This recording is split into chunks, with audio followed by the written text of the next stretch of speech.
હવે હે ને ભાઈ અમારે એક બીજા લોકો અહીંયા મળી ગયા છે અને એ ભાઈ શું કહેવાય બહુ સરસ મજાના ગીત ગાય છે તો એ સાંભળી નાખવી. હાલો થઈ જાય હાલો.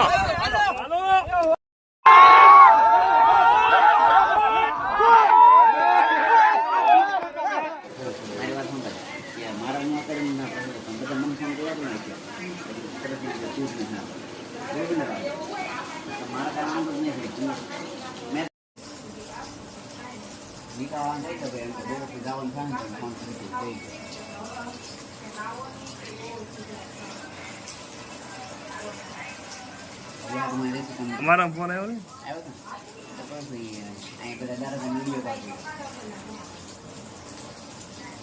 જવા દેવા